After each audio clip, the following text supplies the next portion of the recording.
Happy Hanuman Jayanti to all of you.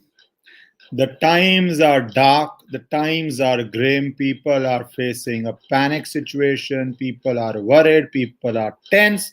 And I saw this awe-inspiring, awe-inspiring story of ultimate sacrifice that a human being can make. And I thought I must share it with you.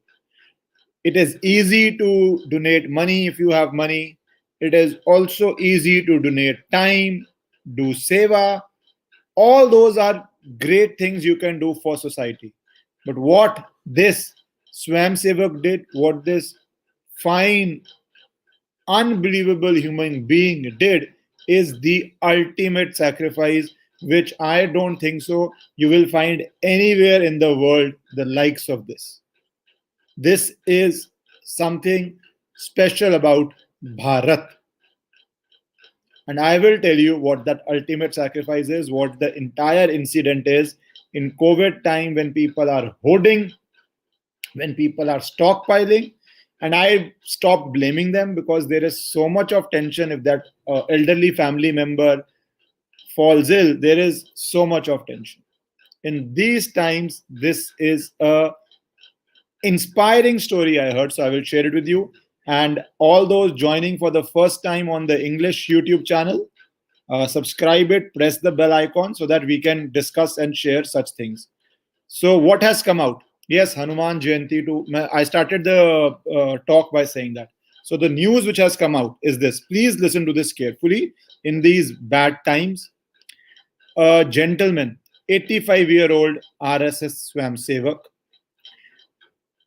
has done the unbelievable. This was shared on Facebook by an RSS Sevika, Shivani Vakre, that 85-year-old Narayan Dabdakar ji from Nagpur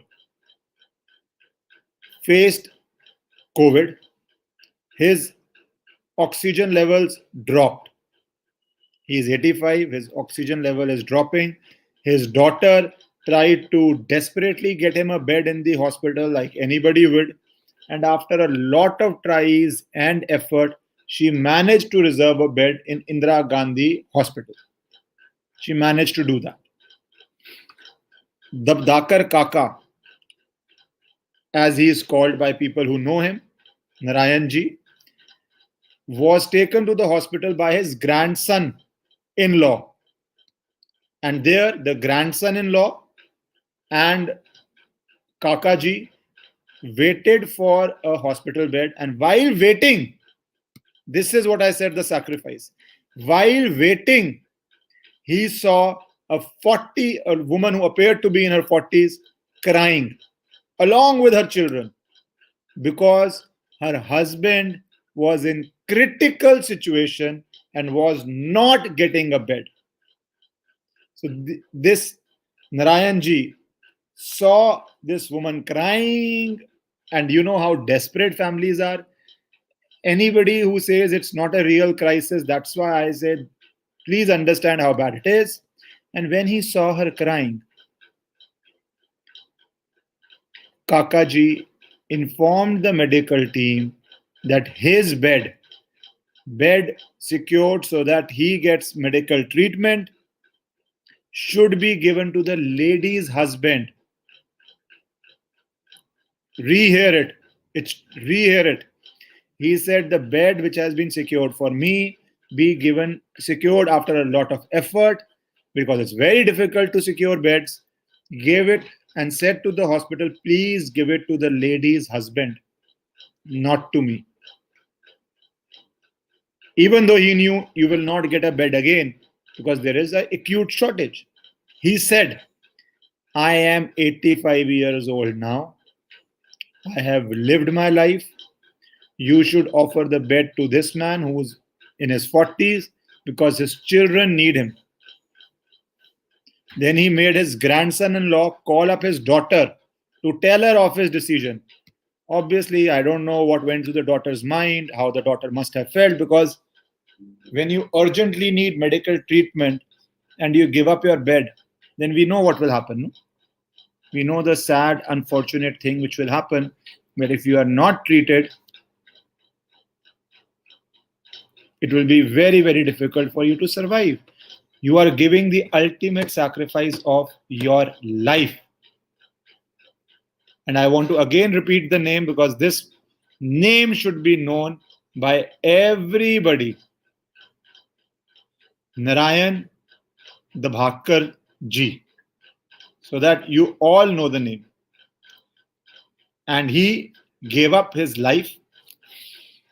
I don't know what went to the daughter's mind. I don't know what a daughter would feel if her father at 85, because daughters love their parents, loves her father, and nobody wants to lose or not let the father have the best possible chance of surviving, the best possible treatment, the best possible chance. And I don't know what went through the grandkids' mind when the grandfather said this. But whatever it be, Dwadkarji signed the consent form, because the hospital also, if it has allotted a bed to you, doesn't want to be liable or responsible.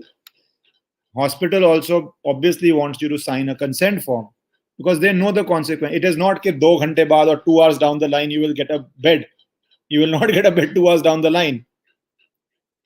And he signed it and he gave his sacrifice and then went back home. Unfortunately, after going back home, after 3 days,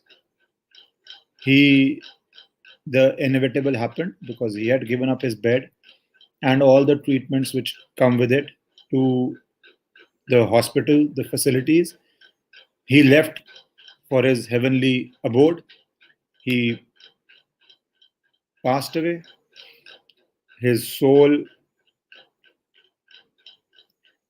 and all we can say is bow our head down to such great men, such kind men, such brave men who make this ultimate sacrifice knowing what the consequences would be.